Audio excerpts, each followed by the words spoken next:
Nama saya Alina. Usia saya 22 tahun. Saya lahir dan besar di tengah hiruk-pikuk kota Makassar.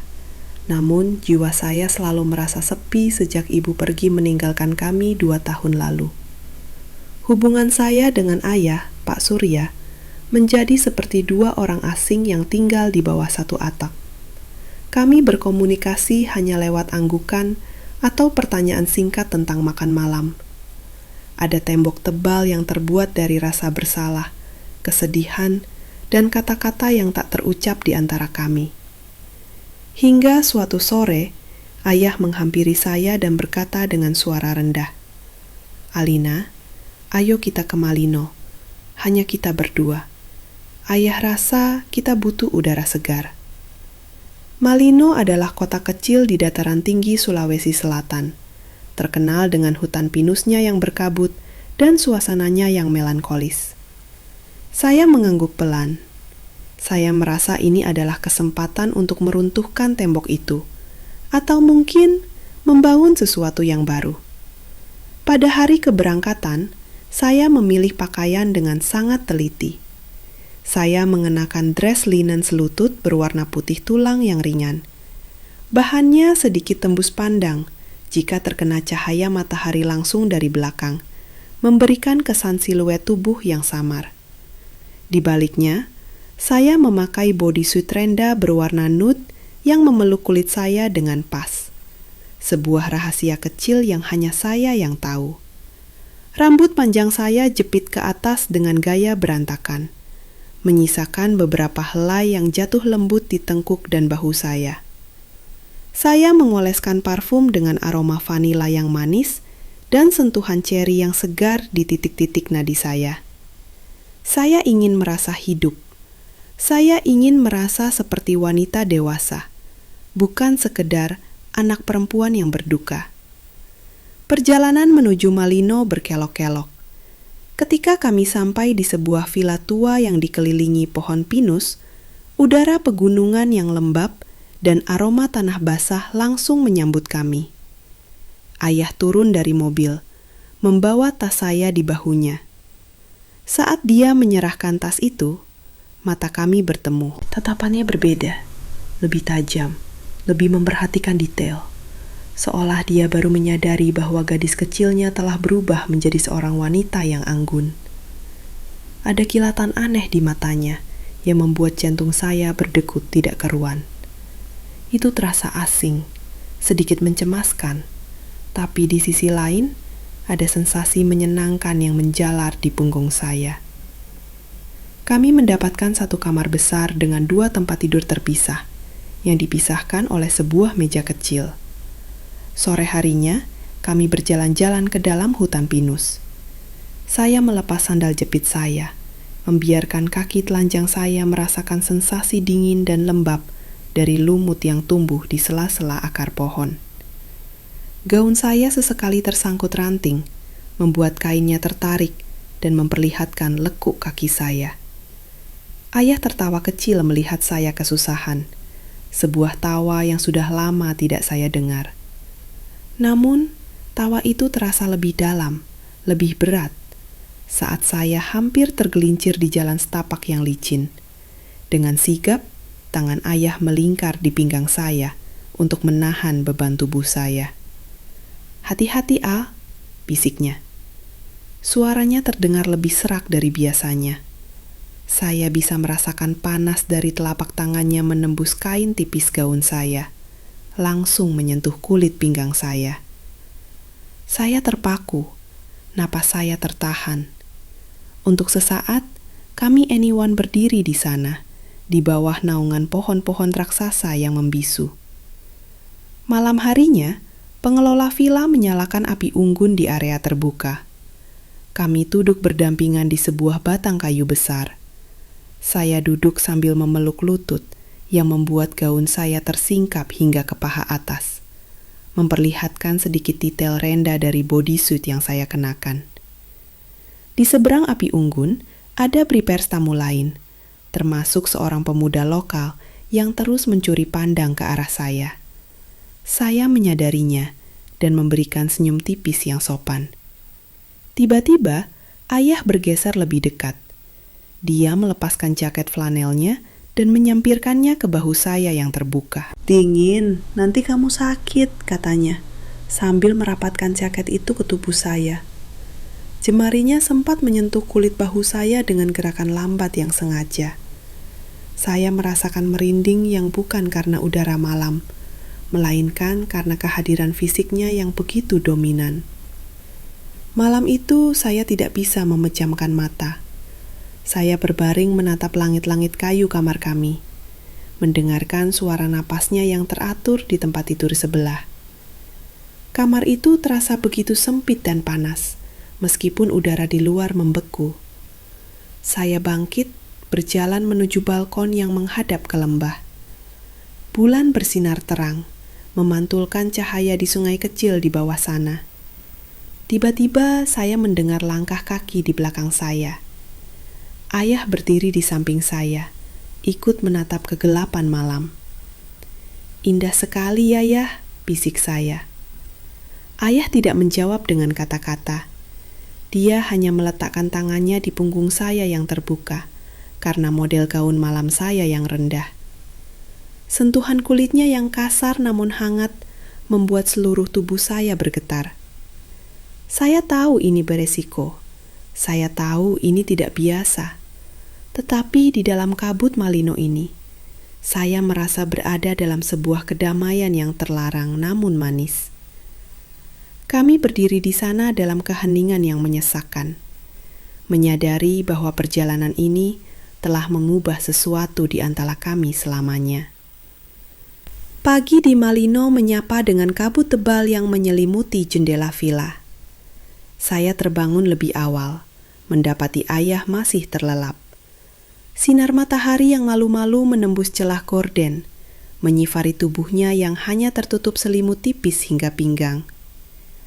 Bahunya yang lebar dan bekas luka kecil di lengannya tampak begitu nyata dalam cahaya pagi. Saya memperhatikannya cukup lama, merasakan desiran aneh yang membuat perut saya mulas.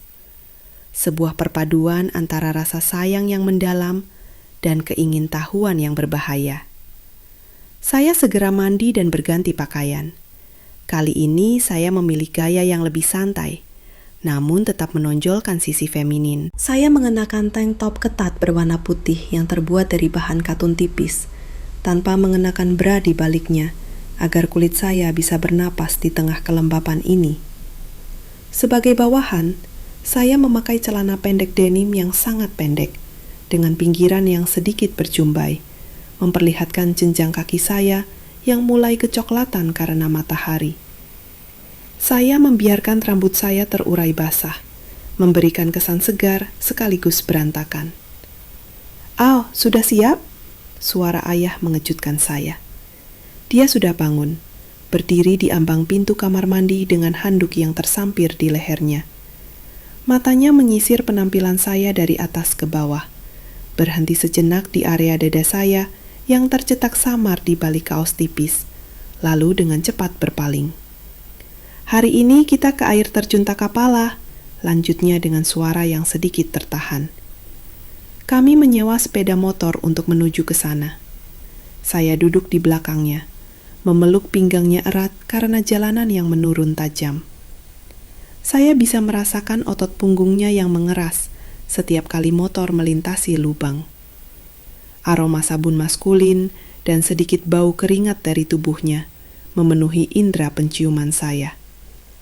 Saya sengaja merapatkan tubuh, membiarkan dada saya menempel di punggungnya. Ayah tidak berkata apa-apa, tapi saya merasakan dia menarik napas panjang dan memacu motornya lebih cepat. Sesampainya di air terjun, suasana cukup sepi. Suara gemuruh air yang jatuh dari ketinggian menciptakan musik alami yang menenangkan. Saya melepas sandal dan berjalan menuju bebatuan licin di pinggir kolam alami. Airnya sangat dingin. Saya memercikan air ke kaki saya, lalu perlahan-lahan masuk ke dalam air hingga sebatas paha. Kaos putih saya mulai terkena percikan air, menjadi semakin transparan dan menempel ketat di tubuh. "Ayah, sini! Airnya segar sekali, teriak saya sambil menoleh. Ayah berdiri di tepi, tangannya masuk ke saku celana, matanya terkunci pada saya. Dia tampak seperti sedang berperang dengan pikirannya sendiri. Akhirnya dia melepas kaosnya dan menyusul saya ke dalam air. Tubuhnya yang tekap dan kulitnya yang terbakar matahari tampak kontras dengan air yang jernih. Dia mendekat, membantu saya berdiri di atas batu yang berlumut agar tidak jatuh. Tangannya memegang lengan atas saya. Jari-jarinya yang besar seolah melingkari seluruh tangan saya. "Kamu selalu ceroboh sejak kecil," gumamnya. Wajah kami begitu dekat, hanya terpisah oleh butiran uap air yang berterbangan. Saya menatap bibirnya, lalu kembali ke matanya yang dalam. Ada ketegangan yang hampir bisa dirasakan secara fisik, seperti listrik yang siap meledak. Setelah puas bermain air, kami menepi untuk mengeringkan diri. Karena saya tidak membawa baju ganti, saya hanya bisa memeras kaos saya yang basah kuyup. Kaos itu kini benar-benar menempel seperti kulit kedua, memperlihatkan segalanya dengan jelas. Saya duduk di atas batu besar di bawah sinar matahari, menyandarkan kepala ke belakang sambil memejamkan mata. Saya tahu dia sedang melihat. Saya bisa merasakan berat dari tatapannya yang menyapu leher, perut, hingga kaki saya. Keheningan di antara kami lebih keras daripada suara air terjun itu sendiri. Sore harinya kami mampir ke sebuah pasar kecil. Saya melihat seorang penjual camilan tradisional coto dan burasa. Namun perhatian saya teralih pada penjual kerajinan tangan. Ayah membelikan saya sebuah gelang kaki dari manik-manik kayu hitam. Saat dia berlutut di depan saya untuk memasangkan gelang itu di pergelangan kaki kiri saya merasa sangat rapuh. Jari-jarinya yang kasar menyentuh kulit halus pergelangan kaki saya. Sebuah kontak fisik yang sederhana, namun terasa sangat intim karena posisi dia yang seolah tunduk di depan saya. Namun suasana hati saya berubah saat kami kembali ke villa. Ayah menerima sebuah panggilan telepon. Dia menjauh ke sudut balkon. Suaranya pelan, namun terdengar tegas dan penuh kegelisahan. Saya tidak sengaja mendengar dia menyebut nama Indah. Siapa Indah? Apakah teman kantornya? Atau seseorang yang tahu kami di sini? Saat makan malam, saya bertanya dengan nada santai. "Siapa yang telepon tadi ya?" Ayah terdiam sejenak, mengaduk kopinya dengan perlahan. "Bukan siapa-siapa, Al. Hanya urusan kantor yang tidak penting," jawabnya. Tapi dia tidak berani menatap mata saya. Ada sesuatu yang dia sembunyikan, dan itu bukan hanya soal perasaannya kepada saya, tapi sesuatu dari dunia luar yang mengancam gelembung kecil yang kami ciptakan di Malino ini. Hari keempat di Malino terasa lebih berat, seolah udara yang kami hirup telah bercampur dengan rahasia yang mulai memuai. Setelah insiden telepon itu, ayah menjadi lebih banyak diam, namun tatapannya padaku justru semakin intens. Kami memutuskan untuk mengunjungi pemandian air panas belerang yang terletak agak tersembunyi di kaki gunung. Suhu udara menurun drastis karena hujan rintik-rintik mulai turun. Aku memilih pakaian yang kontras dengan cuaca dingin. Sebuah wrap dress sutra bermotif bunga Kamboja kecil dengan potongan dada rendah dan belahan tinggi di bagian paha. Di baliknya, aku mengenakan celana dalam sutra dengan hiasan renda di bagian pinggul. Sesuatu yang membuatku merasa sangat feminin meskipun tersembunyi. Untuk alas kaki, aku memakai sandal tali tipis yang melilit hingga ke betis, menonjolkan gelang kaki pemberian ayah kemarin. "Kamu tidak kedinginan pakai baju seperti itu?" Tanya ayah saat kami berjalan menuju kolam. Ada ayah di sini, aku merasa aman, jawabku berani, sambil menyelipkan lenganku di bawah lengannya yang kokoh. Aku merasakan otot bisepnya menegang seketika saat kulit lenganku bergesekan dengan kain kaosnya. Pemandian itu hampir kosong karena hari sudah sore. Hanya ada kepulan uap air yang berbau belerang ringan, menciptakan suasana mistis. Pengelola pemandian, seorang pria tua dengan senyum penuh arti, menawarkan area privat di bagian belakang. Untuk bapak dan putrinya, biar lebih tenang, katanya. Ayah tampak ragu, namun aku lebih dulu melangkah masuk. Di dalam bilik kayu yang hangat, uap air menyelimuti segalanya. Aku melepas dres perlahan, membiarkannya jatuh di bangku kayu, menyisakan aku hanya dalam balutan pakaian dalam sutra. Aku tahu ayah sedang berdiri membelakangiku. Namun dari pantulan air yang tenang, aku bisa melihat bahunya bergerak saat dia mengatur napas. Ayah, airnya sangat nyaman. Bantu aku masuk, panggilku lembut. Ayah berbalik, dan untuk pertama kalinya, dia tidak membuang muka. Dia menatapku lama, dari rambutku yang mulai lembab hingga jemari kakiku yang terendam air. Dia hanya mengenakan celana pendek hitam. Tubuhnya yang atletis di usia yang tak lagi muda, tampak berkilau karena uap. Dia mendekat, mengulurkan tangannya yang besar. Saat aku meraihnya, dia tidak hanya membantuku turun ke kolam, tapi menarikku sedikit lebih dekat. Alina, ini salah, bisiknya. Namun jari ibu jarinya mengusap pergelangan tanganku dengan gerakan melingkan yang menghipnotis. Apa yang salah ya? Kita hanya dua orang yang saling memiliki, balasku, menatap tepat ke matanya yang bergejolak. Di dalam air yang hangat, kami duduk berdekatan. Aku merasa sangat rileks. Keberanianku meningkat. Yah, bahuku pegal sekali karena perjalanan tadi. Bisa tolong pijat sebentar? Pintaku sambil memutar tubuh, membelakanginya. Aku merasakan keraguan di tangannya saat pertama kali menyentuh kulit bahuku yang basah. Namun perlahan, pijatannya menjadi mantap. Jemarinya yang kuat menekan otot-otot di tengkukku, lalu turun perlahan menuju tulang belikat. Setiap sentuhannya terasa seperti sengatan listrik kingslaying perambat ke seluruh sarafku. Aku tidak sengaja mengeluarkan desahan kecil, dan aku merasakan tangan ayah berhenti sejenak, lalu berpindah ke pinggangku. Tiba-tiba, suara derap langkah kaki terdengar di luar bilik kayu kami. Kami berdua tersentak. Itu adalah suara wanita yang sedang berbicara di telepon. Suara yang sangat mirip dengan suara indah yang kudengar kemarin. Ya, aku sudah di lokasi. Mobilnya ada di depan. Aku akan memastikan apa yang sebenarnya mereka lakukan di sini. Ucap suara itu dengan nada sinis. Jantungku seakan berhenti detaknya. Ayah segera menarik tangannya dan berdiri. Wajahnya pucat pasi.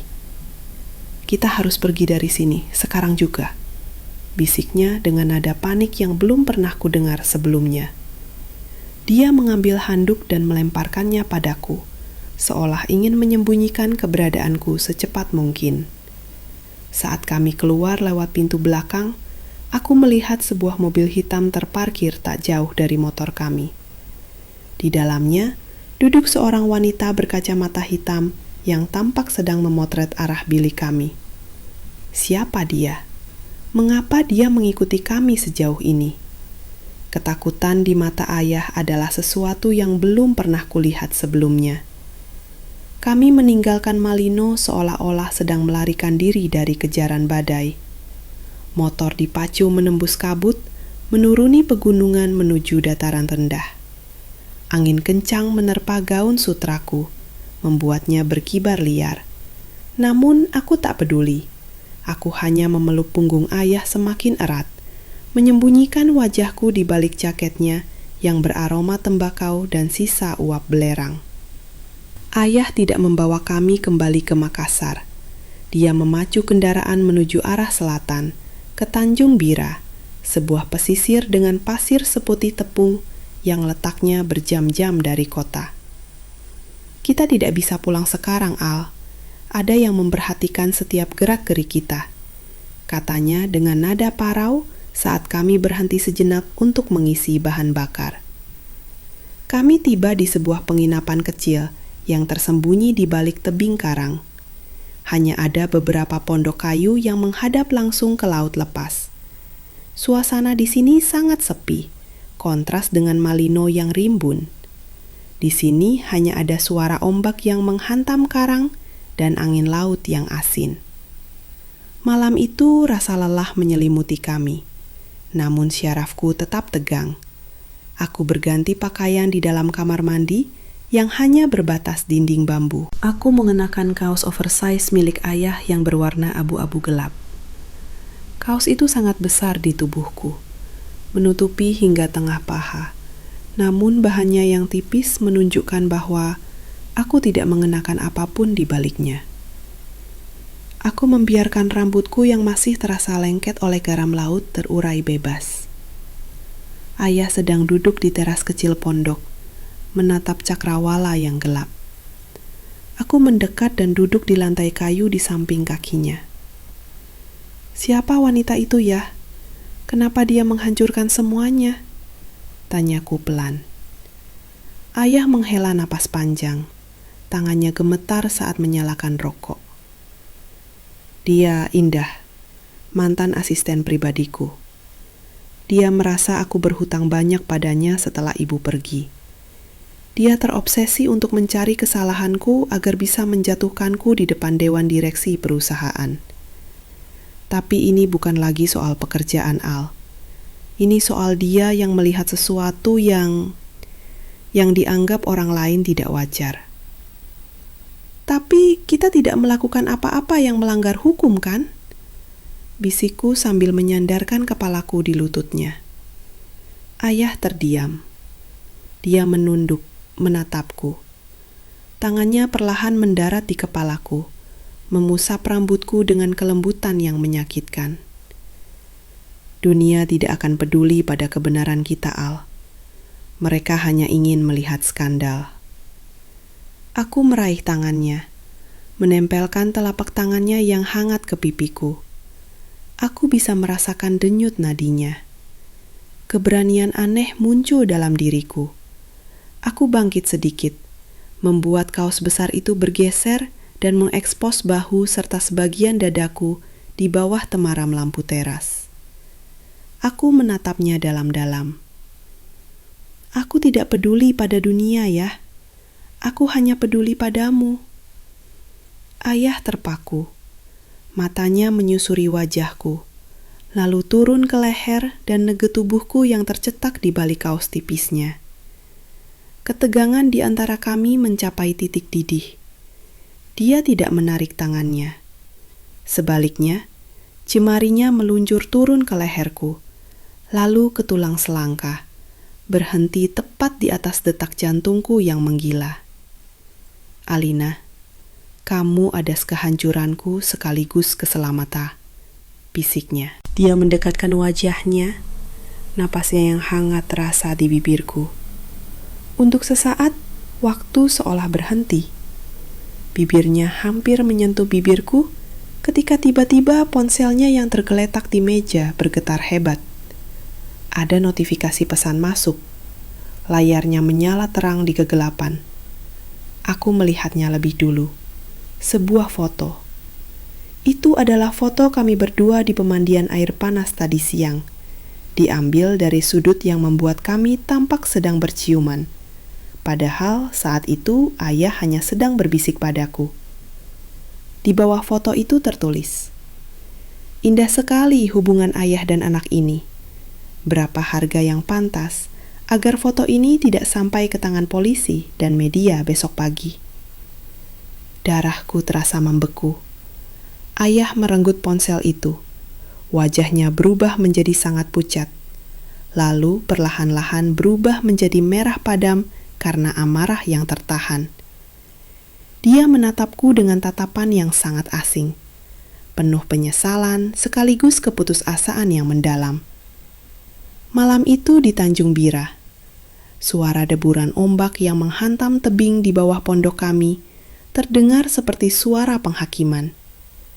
Foto di layar ponsel itu seolah menjadi nisan bagi masa lalu kami. Ayah terduduk lemas di kursi rotan, wajahnya tertutup kedua tangan. Semuanya sudah berakhir, Al. Karirku, namaku, dan yang paling penting, masa depanmu. Suaranya pecah. Sesuatu yang belum pernah kudengar seumur hidupku. Aku berdiri di depannya, masih dengan kaos abu-abu besarnya yang kini terasa seperti beban. Aku merasa marah, bukan pada Indah, tapi pada dunia yang memaksa kami merasa berdosa hanya karena sebuah perasaan yang tumbuh di tengah kehampaan. Tidak ya, kita tidak bisa membiarkan dia menang, kataku tegas. Aku berlutut di antara kedua kakinya, memaksa dia menatapku. Aku meraih tangannya yang gemetar dan meletakkannya di pipiku, lalu perlahan menurunkannya hingga ke dadaku. Di maning jantungku berdegup kencang di bilik kain kaos tipis itu. Biarkan mereka bicara, biarkan mereka mengambil segalanya, tapi mereka tidak bisa mengambil malam ini dari kita, bisikku. Keberanian ini terasa gila. Namun di ujung tanduk seperti ini, hanya kegilaan yang terasa masuk akal.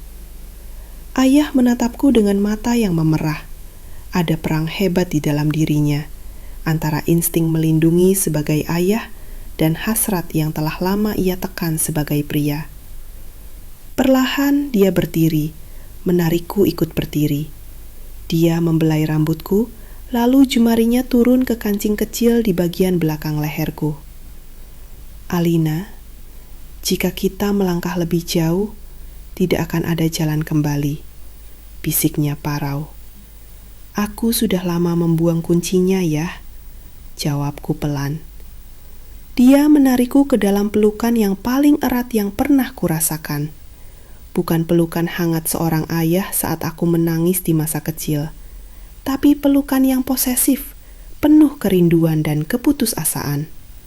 Aku bisa merasakan setiap otot di tubuhnya yang keras menekan tubuhku yang lembut. Namun, tepat saat keheningan itu menjadi begitu intim, pintu pondok kami digedor dengan keras. Brak, brak, brak. Pak Surya, keluar. Kami tahu Anda di dalam. Suara laki-laki kasar dan berwibawa. Itu bukan suara Indah. Itu suara polisi atau mungkin aparat desa setempat. Ayah tersentak. Dia melihat ke jendela. Di luar, cahaya senter berpendar liar menembus celah-celah dinding bambu. Mereka membawa massa, Al. Indah pasti sudah menyebarkan fitnah itu ke warga sekitar, desis ayah. Di daerah seperti ini, isu asusila adalah api yang bisa membakar siapa saja dalam sekejap. Ayah segera menyambar kunci mobil dan tas kecil berisi surat-surat penting. Lewat pintu belakang, sekarang kami berlari menembus kegelapan, menuju tebing karang yang curam di belakang penginapan. Sandal taliku terputus saat aku melompati akar pohon, membuatku harus berlari bertelanjang kaki di atas tajam ki batu karang.